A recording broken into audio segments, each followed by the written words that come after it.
Hi, my name is Andrew Sears and I'm the president of City Vision University, and I'm going to be giving a talk on adapting to innovation-driven market changes in Christian higher education. Just to give you an outline of my talk, I'm going to start off and talk about what we're doing at City Vision University and kind of our unique model. And then I'm going to go into strategic analysis and some strategic recommendations.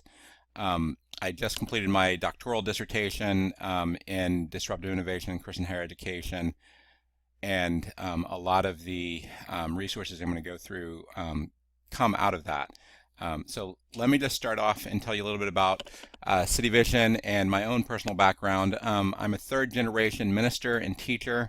I grew up in the hood in Kansas City in the Midwest. My best friend was using drugs in second grade. My other best friend went to jail for robbing a bank, and I saw firsthand the consequences of the decline in our cities. And um, in many ways, technology was my ticket out. I kind of flew out like a rocket. My life story was very similar to the movie Good Will Hunting, if you've seen that. Went to grad school at MIT, co-founded a research group with one of the fathers of the internet there, and since then have spent really the past 17 years working with the poor. And a big search throughout my life has been what's really causing the decay of our cities and what can be done about it.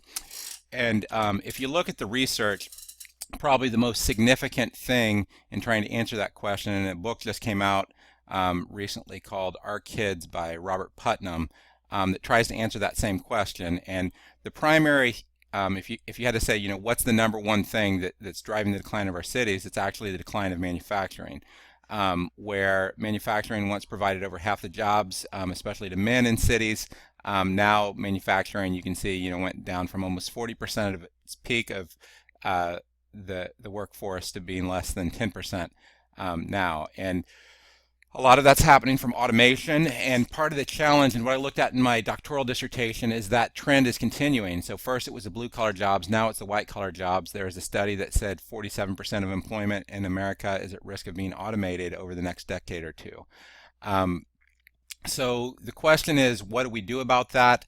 I think the universal summary, and we're a bunch of educators, so the big solution is it's a race between technology and education. So if you just look at the straight line degree attainment, I believe that the dominant narrative for the 21st century is that we're going to be going from, only a small portion of the society getting degrees to, even if you just look at straight line projection, by 2093, 100% of society would have degrees. Now, obviously, straight line projections aren't a very good forecasting tool.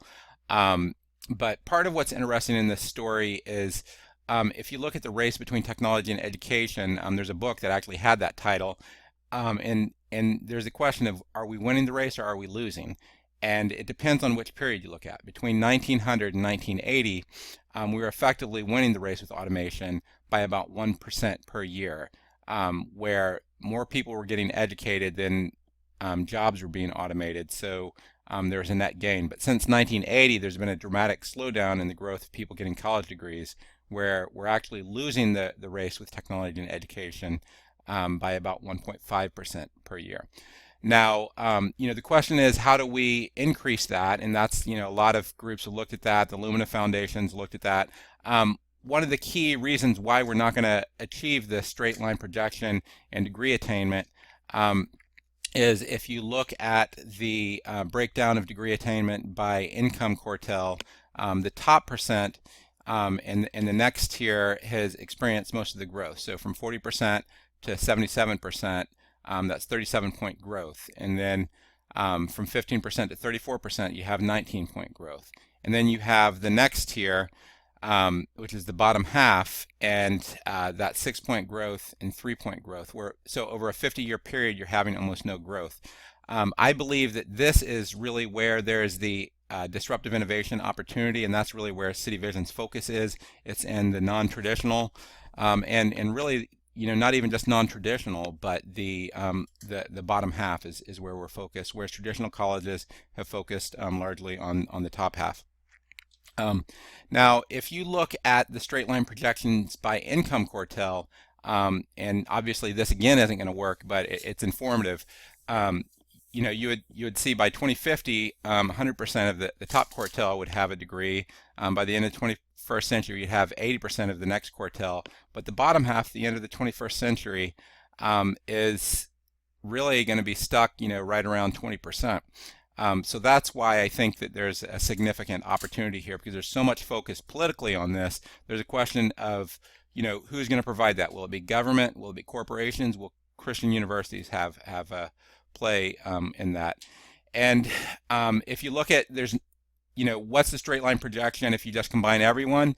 It would be, this orange line. But if you look at the projection combining each of the bottom quartiles where there's no change in the growth rate, then this is where we're much more likely, if we don't change the trajectory of the bottom half, this is where we're going to end up at the end of the century, where we're barely going to have 50%. So fundamentally, the problem of access is about how do we educate people in the bottom half, and that's what City Vision University is about. The history of the university, it started out of the Association of Gospel Rescue Missions, where half our students were people who are formerly homeless, the other half were the people who are serving them. And then in 2005, the school was accredited.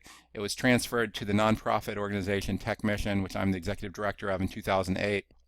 And up to now, we've provided degrees primarily in Christian social services, so nonprofit management, addiction studies, and missions. But we're getting ready to add an ultra-low-cost business degree. Little of the stats about our students. Most, 80% of them are Pell. You can see some of the other stats. The real goal of what we're trying to do, though, is to provide radically affordable education. So we're offering our degrees for $3,000 a year in developing countries. And really the opportunity that we're going after isn't just the bottom half in the United States, it's the bottom half in the world. And that's really where the growth is. In 2000, there's 100 million students, and that grew more than doubled, is going to more than double by 2025 to 263 million students. So, but the challenge is that the growth is primarily happening in the developing world, which has an order of magnitude difference in cost expectations. So that's where our international strategy, so 2015, we're launching our $3,000 a year business degree to developing countries. 2016, we plan to launch additional $3,000 degrees. 2017, we expect to have over 1,000 students in developing countries. And in 2020 and beyond, our goal is to drop our tuition to $2,000 a year. And we want to have a target of more than 10,000 students. And a key part of that is our cost strategy. Ultimately, what we're trying to do is automate everything but faculty interaction. And we have a homegrown student information system. We use Moodle. We use a lot of off-the-shelf marketing tools. Our content, basically, we're saying the bottom half of our content, we're outsourcing 50% the freshman, sophomore year to different groups like Sailor, Straighter Line, paid courseware vendors, MOOCs, open content. And then we are developing largely the junior, senior content. And part of how we're able to have this cost structure is nobody gets paid that much, including our staff. We have minimal staffing. We use primarily adjunct faculty and practitioners in low cost of living areas, and ultimately that's enabled us to have a marginal cost per student currently of less than $3,000 per year. And what we're trying to do right now is to scale to cover our fixed recurring cost. So you may look at all that and you may say, well, that's very interesting, but that has nothing to do with me. I think what I'm trying to, the case that I'm trying to make is that, what we are in diffusion of innovation terms, I would describe us as a change agency in how we relate to you. So we're not going to be like you, but we're going to have a lot of innovative ideas, and then you are the change agent. So what you try to do is you try to contextualize those. So I'm trying to contextualize them as best I can. So that's what I'm going to be doing in this next part.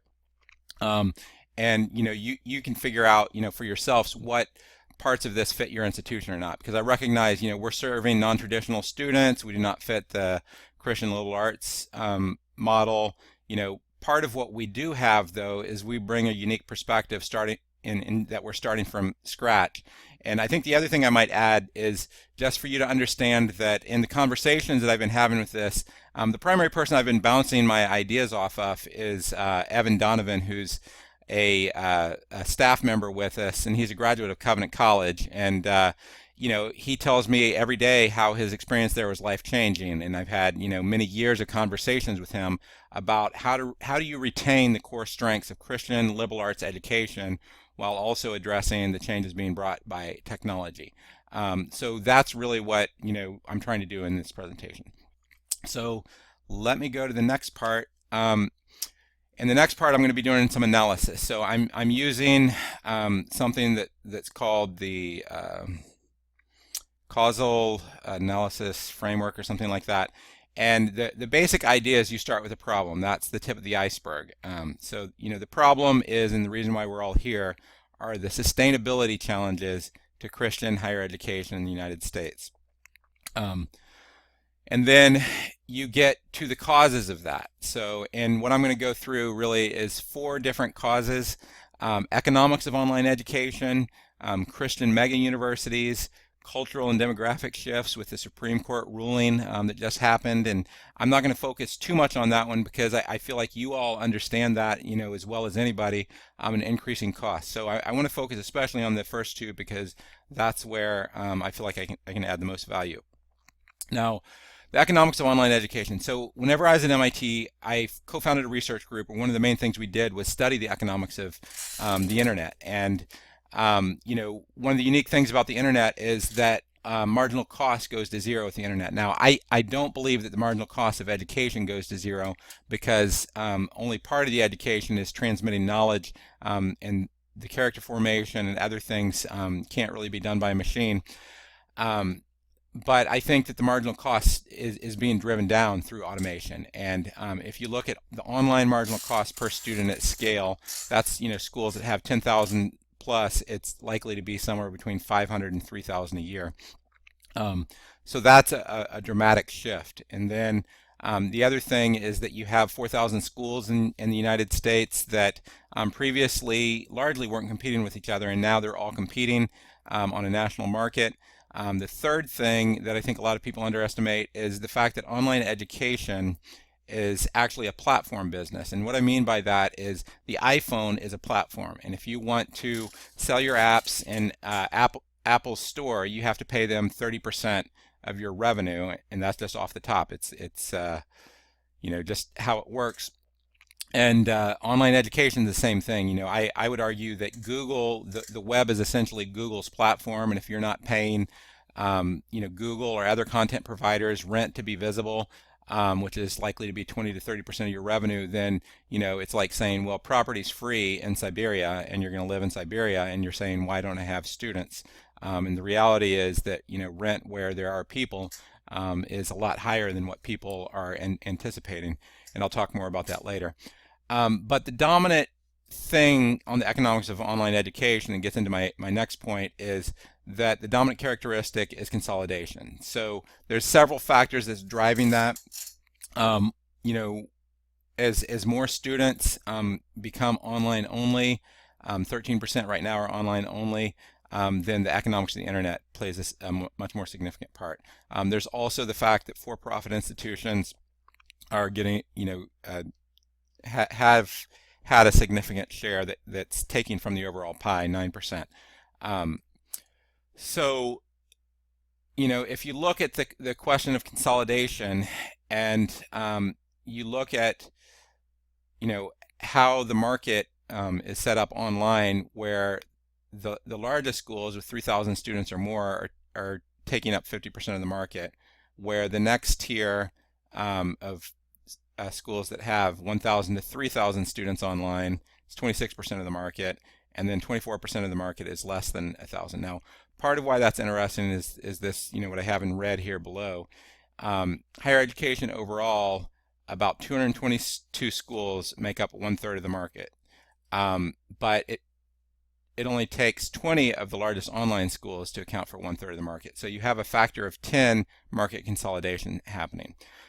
So that gets into the next point, which is the growth of Christian mega universities, and in general, the growth of mega universities overall. So if you look at the overall estimated growth, and you combine the public statistics from Grand Canyon, Liberty University, and all of CCCU, and these are estimates since 2005, is that Liberty University and Grand Canyon each have more than double of all the rest of CCCU. So that's just showing, the fact that there's market consolidation. There's been a shift that's happening in the market, and Liberty and Grand Canyon are recognizing some of the market realities. Now, that doesn't mean you have to adopt everything they're doing, but it does mean that, there's a lesson, I think, in this chart, right? So getting back to this causal layered analysis. So you have the problem of sustainability, you have the causes, but then underneath those causes, and I'm skipping cause 3 and 4, and we can talk about those more at the end. Underneath those causes, though, is a worldview and paradigms. And what I'm saying is that there's 4 new paradigms that people should be thinking about. The first one is what I started off in the beginning. It's educating the bottom half, the non-Western growth, and that's really where City Vision is focused. The next paradigm that I'm going to talk a lot about is around unbundling. The third paradigm is thinking about Christian education as an ecosystem and educating people from cradle to grave. And then the fourth is education on demand, and how do we race with the machine, not against the machine. So let me go into that. Paradigm 2. So, unbundling, the best example of this was the computer industry, where IBM used to provide everything, chips, computers, operating systems, and then it broke up to where you had a horizontal computer industry where Intel provided the chips, Dell provided the computers, DOS, I guess, Microsoft provided Windows, and then you had people competing for applications. Then you had other people competing for sales and distribution. You have competition within each layer. The same thing is happening with the vertically integrated university, where you have the student community, faculty community, course materials, content, and knowledge discovery. And now you're seeing increasing competition horizontally. So this is, the biggest publicity is around course materials, where you're having MOOCs and open ed, resources, but you're also seeing it around content with, open educational resources, publishers, a lot of people self-publishing. Then, with students, they can get their community from a lot of different sources, whether it be churches, study groups, and increasingly, that's what's happening is components of this are becoming unbundled. And in some cases this is going to be better, and in some cases this is going to be worse, but it's overall a trend where things are going. So what City Vision is doing in taking this is, an unbundled education, from my perspective, is pretty worthless, because most people don't have the skills needed to bundle it. The value is in the bundling. So what City Vision is trying to do is to take unbundled components and rebundle them into degree programs. And this is the basic, if I had any one slide that summarized City Vision's strategy, this is it. So we're trying to take a lot of commoditized content that's provided by credentialed independent educational providers, so Straighterline and Sailor. They're actually reviewed by ACE, so it's not just completely independent material. And then you get paid courseware vendors like Pearson and McGraw-Hill. You have MOOCs, free open educational resources, and then you have Christian courseware, both free and paid. And what we do is, especially for the freshmen and sophomores, we're building courses on top of that, and then we're building degrees out of that, and then we're partnering with the community, and we're partnering with hundreds of different organizations. So we have 70+ internship sites. Now these are ministry internship sites for us, and that's nothing particularly new, but what is new is close to half our students or I would say 80% of our students are either in a job or internship. Then we're doing a lot of credit partnerships with people who are providing very strong Christian training but it sometimes isn't accredited, so we'll do prior learning assessment. A lot of people are doing that. The other thing we're doing is, how do we partner with a lot of churches through discipleship study centers, and then ultimately focusing on how do we partner with families and homeschools. So, you ask the question, what business has the most locations in the United States? And, most people would answer McDonald's, but the real answer is Subway, because its franchise costs are a lot lower. But if you change the question slightly to what institution has the most locations in the United States, it's the church. So part of what we're trying to do is to think about, how do you take advantage of the fact that you have 314,000 retail outlets across the country, and that's just, in the US, not counting the rest of the world. So our educational philosophy, we actually believe that online education by itself isn't that good and it isn't that Christian. But we believe that you can bundle other components to make it very good, and you can make it very Christian. So online education is not good at all at Life Change, but what we can do is we can partner with the Christian groups that are the best in the world at Life Change, and then we add on the online education component to that, and suddenly you have a life transformative experience. We can also do that with internships. So we believe that there's three legs to the stool of our pedagogy, or andragogy, and this kind of shows that. And so that's the second part, the strategic analysis. Now this gets into the strategic recommendations, and whenever I was at MIT, one of, I think, my strengths, and really what I did as a consultant, is I helped forecast the future, and it's a field called strategic foresight. And what I'd say is there's really three variants of the future that people are proposing right now, and one is where the government's going to save the day, and that's universal community college.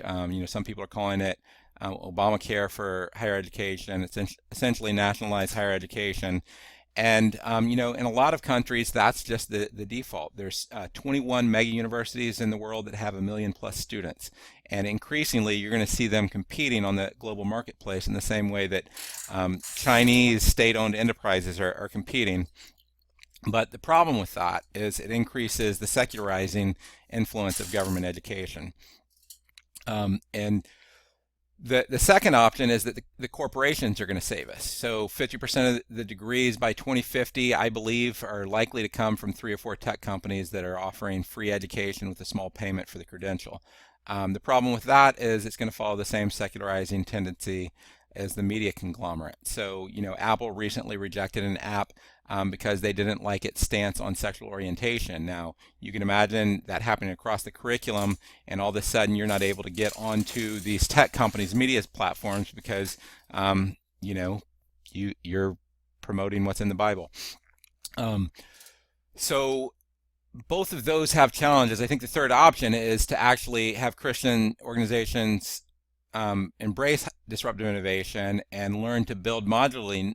Don't go against number 1 and number 2, but how do you build modularly on 1 and 2 to expand Christian market share in post-Christian secondary education? So that's one way of viewing the future. The other part that I looked at in my dissertation was, I read just about all the books on and all the research on disruptive innovation in higher education, and a lot of them, talk about how the middle is going to be hollowed out, and at the very top it's going to be okay. At the bottom, it's going to be a whole new world. And so I've come up with these 3 tiers. Tier 1 is the elite, serving the top 5 to 10% of students. I believe that by 2035 the tuition is going to be like $100,000 a year, and that's in 2015 dollars. And that's what they're going to be able to charge. Some people they'll give for free because they'll be able to afford it. They'll give scholarships, but the analogy there is how the New York Times and the Economist has survived, where a lot of newspapers really haven't survived very well. Tier 2 is most of the other schools. They're going to be high quality, moderate cost. Most of the books predict 50% in bankruptcy or emerge. And there the tuition is likely to be $50,000 to $100,000 a year. They'd be high touch. It's not going to be the end of the world with that sector, and honestly, it's not going to be that different than physical retail in the past 20 years. Physical retail has been a brutal business in the past 20 years, but there's been lots of retailers that have done well, and there's been some like Target that have come from nowhere to grow tremendously. And I think the same thing is going to happen in tier 2. Other analogies are cable TV and how phone companies responded to disruption. Tier 3 is really where City Vision is focused, and that is good enough quality, low cost, 100,000 students, or a niche where tuition could be as low as $100 a year, going to $5,000 a year. And here the market analogies might be the Huffington Post, niche e-commerce, Netflix, and Skype. Then tier 4 is what I would call the courseware ecosystem small businesses. So these are the people who are selling apps, courses, educational content, books, certificates. And there the analogy is really like, the small eBay and Amazon merchants, bloggers, self-publishers. But the tier that I think is most interesting to look at is what I'm calling courseware platforms, where they're going to be having hundreds of millions or billions of students. And I think the best example of that right now is LinkedIn, which has bought lynda.com. And I think that, part of the idea is that these other tiers will be able to build on the lower tiers in many ways. So I think that is something to think about. So there's a question of how to survive the coming storm. So I looked at a lot of case studies. I lived some of the case studies in the internet telephony industry, and I saw how in the internet telephony industry all the innovators didn't cross the chasm. And a new company, Skype, came and basically wiped everyone, all the new players out. So some of the lessons, number one is, really the focus should be on innovating and increasing operational effectiveness and scale. The retailers that have survived, that's how they've done it. And looking at how they've competed with e-commerce. Again, that's also how farmers, have survived, is they had to innovate and they had to basically scale up. You didn't have the small family farm anymore. The second thing is to offer both and products to compete. So if you look at how cable TV responded to video on demand, they used video on demand to fight against Netflix, and essentially provided a higher value product, providing something similar but better to Netflix, and basically fought off competition that way. The third one's really to be more like innovators while retaining your strengths. So journalism and the news. New York Times in the past couple years has gone through a revolution where it has actually embraced digital, and it's some people don't like that, but it's actually moved to the path where it looked like it will survive now. The other lesson is investing in digital growth, not physical growth. If you look at Blockbuster, it invested in physical growth. And then Netflix basically invested in digital growth, and even whenever they're doing DVDs by mail, they're very intentional about investing in the digital growth. And then the other example is just ultimately what Christians have to do is outcompete rather than withdraw. And if you look at the history of Christian radio, I teach a course in technology history, and was fascinating to me to find out that Christian radio for the first 50, 60, 70 years was dominated by the left because it was state supported, and there was a lot of conservative evangelical organizations that wouldn't take that money because it required that they have a state sanctioned message. And what happened is in the, I think, 1950s and 1960s, the government money all went away, and the conservative radio understood how to compete, and the liberal radio was dependent on the government, and they just basically disappeared. I think that's a lesson for us to learn, because with the recent Supreme Court ruling, you can imagine a future where something like that happens, and I think that's in contrast to how Christians responded, early to Hollywood, where it was more, withdraw and be against.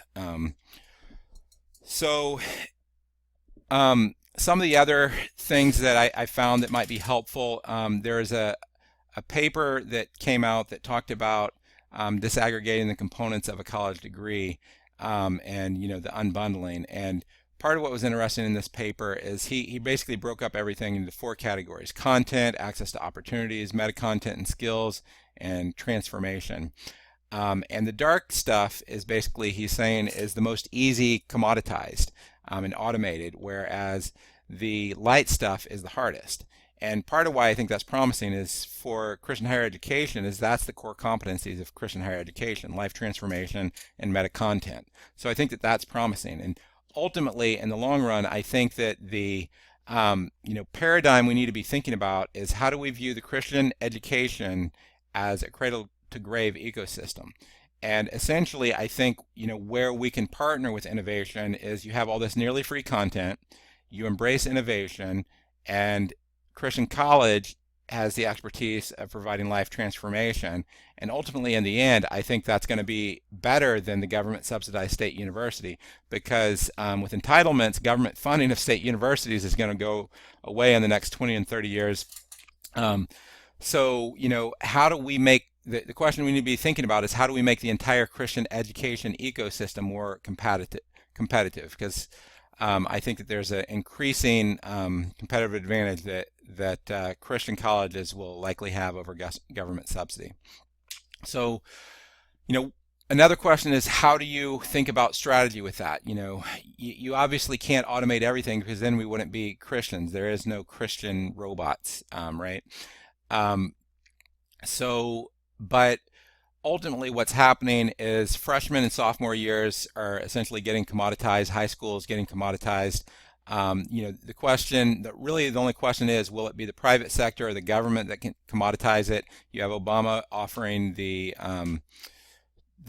free community college, and I think it's only going to be a couple years before. Right now, we're working with a partner that provides 3 credits for $25. It's only going to be a short amount of time before that happens free. And I think that the strategy there is to actually try to accelerate education with automation. And then what you do is you focus more on your core competency, grad school, senior, junior year, and you try to move up. So if your market's being commoditized, you move up. And the strategy there is that you double down, in the junior, senior year in grad school. And ultimately, the strategy, I think the key to the strategy is you race with the machine, not against the machine. Now, if you ask someone what's the world's best chess players, most people think it's actually computers. That's not true. The world's best chess players are what's called freestyle chess players. And it's people working with machines to battle against other people and machines. And that's really what the future is about. It's how are we preparing our students to live in a world like that, where they're racing with the machine. They're using this technology. You have to be very high tech when you need to be high tech, but what that does is it leaves you more time to be high touch when you need to be high touch.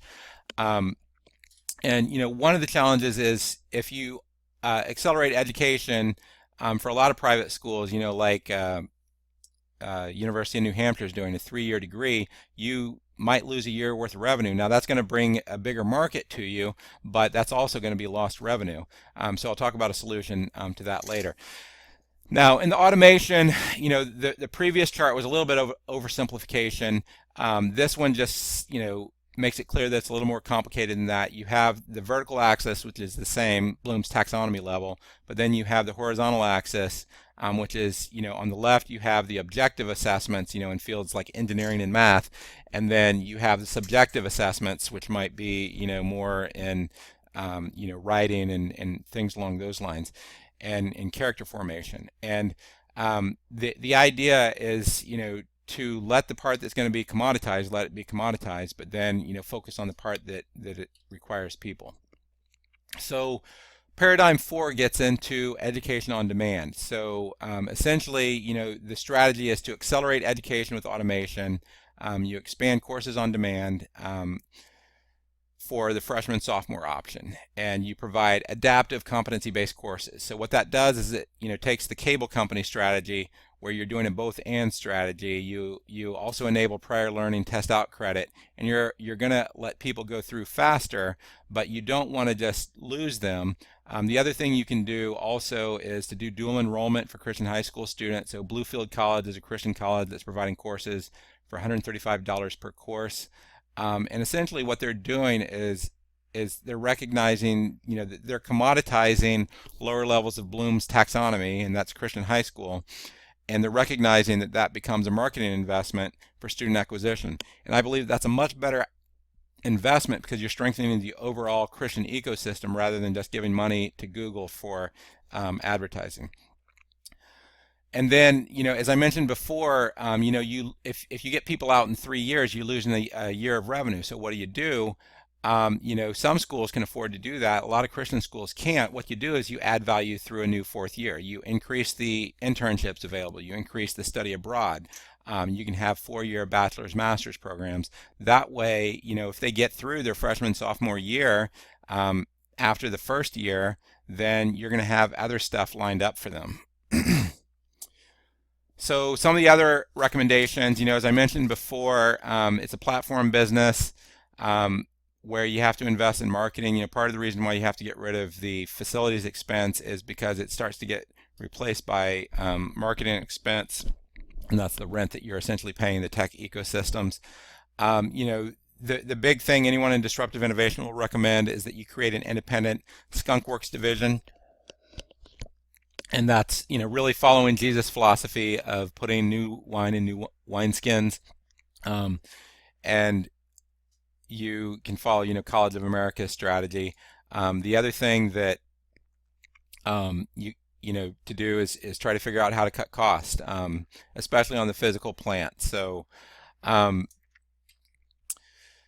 with that, it's all not doom and gloom. I'm actually very upbeat on Christian higher education. I think the global scenario is that Christian higher education is going to grow tenfold by 2035 or 2050. The difference is 90% of those degrees are going to be in non-Western countries, and I think that the majority of the world are going to receive degrees and credentials that are nearly free.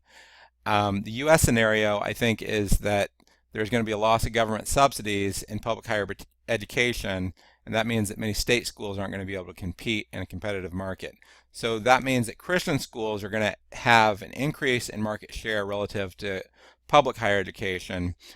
But even with that, I think there's still going to be major consolidation that happens in Christian higher education.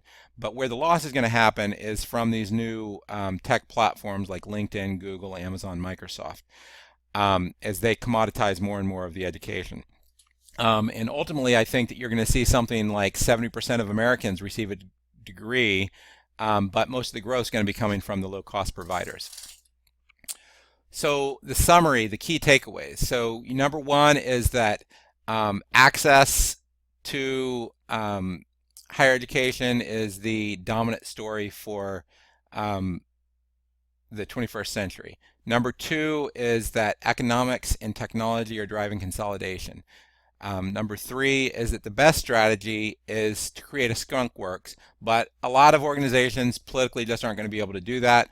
So ultimately, the goal there is to race with the machines, not against them, by moving into higher levels of Bloom's taxonomy. Now, a lot of Christian colleges are looking at the recent Supreme Court decision, and they're saying, what if we lose nonprofit status? What if we lose federal financial aid? All the strategies that I'm saying here, or almost all the strategies here, I'm saying are very similar to the strategy that would prepare you for that world. So in that world, you're going to have increasing focus on preparing people for jobs and focus on ROI, increasing focus on automation, increasing focus on thinking of the whole Christian education as an ecosystem, more international focus, more focus on scale, benefiting from competency-based education. Competency-based education, I think even if there comes a day where, like in many countries, they can't receive federal aid for Christian higher education, if Christians are providing the same competency-based degrees, I think it's going to be hard to say that they couldn't have those. And the biggest difference between the lose federal aid strategy and the bottom half strategy is that whether you focus on the poor or the rich. But the reality is developing a bottom half strategy helps prepare you for a world without federal aid. So one of the things I provide is some tools for change agents. So if you're listening to this, you're likely to be a change agent in your university. So, and if you're at a university, or a college, the best thing you can do is you can educate those who have the power to bring change. So what I'm trying to do is provide tools for a flipped classroom. I have a YouTube playlist that you can go to. You can look up this talk on SlideShare. It's going to be available on SlideShare. Pretty soon I'm going to have a Udemy course on disruptive innovation in higher education. And if you want more information, there's a lot of links that you can get, including my dissertation, the bibliography, the SlideShare for this talk. So thanks a lot.